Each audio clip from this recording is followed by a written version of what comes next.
प्रभारी श्री भोजन जी, हमारे नीलेश जी और सभी पत्रकारों को, इलेक्ट्रॉनिक और प्रिंट मीडिया के साथियों, आप सबका अभिनंदन नमस्कार। सबसे पहले कारगिल विजय दिवस की ढेर सारी शुभकामनाएं। हम सब जानते हैं कि प्रॉक्सी वार का महारथी पाकिस्तान और प्रॉक्सी वार का एक स्वतंत्र भारत में एक बड़ा युद्ध देखने वाला भारत, और उस समय भारत के यशस्वी प्रधानमंत्री जिन्होंने भारत को परमाणु संपन्न बना करके सामरिक दृष्टिकोण से पूरे विश्व के अंदर भारत की शक्ति सामर्थ्य को स्थापित किया, ऐसे श्रद्धेय अटल बिहारी वाजपेयी जी के प्रधानमंत्री के रूप में नेतृत्व करते हुए कारगिल में पाकिस्तान के उस छद्म युद्ध में उसे परास्त करके भारत के तिरंगा को पुनः एक बार लहराने का, परचम लहराने का काम किया। अटल जी एक विराट व्यक्तित्व और विराट हृदय के धनी थे। उनके गुणों की जितनी भी व्याख्या की जाए स्वतंत्र भारत में, ऐसे राजनेता जो कांग्रेस से मुक्त हुए। हम सब जो जानते हैं कि देश की आज़ादी के बाद पूरा देश कांग्रेस में था, मुखिया से लेकर राष्ट्रपति तक कांग्रेस के होते थे, और पूरा विचार जो है कांग्रेस के द्वारा ही, कांग्रेस से ही स्थापित और उन्हीं के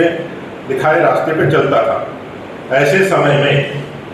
अगर कांग्रेस के विरोध के साथ किसी ने अपने आजाद शत्रु रूपी व्यक्तित्व और विराट छवि को यदि गढ़ा तो उसका नाम अटल बिहारी वाजपेयी जी था, जिनको सदैव नेहरू जी का भी आशीष प्राप्त था। ऐसे अटल जी जिन्होंने स्वतंत्रता के बाद सदन को अपने विचारों से, अपने दूरदृष्टि नजर से और राष्ट्र प्रथम के भाव को अंकुरित करते हुए उन्होंने कई एक राजनीतिक संकट में देश का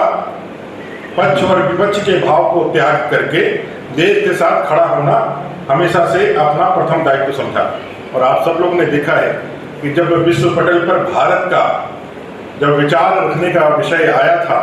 तो कांग्रेस की सत्ता रहते हुए भी जब अटल जी को यह भार सौंपा गया था तो अटल जी ने बड़े ही प्रबुद्धता के साथ, बड़े ही तार्किक तरीके से, बड़े ही ओजस्वी पूर्ण अपने व्यक्तित्व से पूरे विश्व पटल पर भारत का परिचय रख करके पाकिस्तान और तमाम विरोधी देशों के जो उनके प्रोपेगेंडे थे उनको उन्होंने तहस नहस करके भारत के लोकतंत्र और भारत के राजनीति की स्वीकृति को एक उच्चतम स्तर तक पहुंचाने में सफलता प्राप्त करी। जो अटल जी न सिर्फ अपने विचारों के लिए इस भारतीय राजनीति में हमेशा समसामयिक रहेंगे,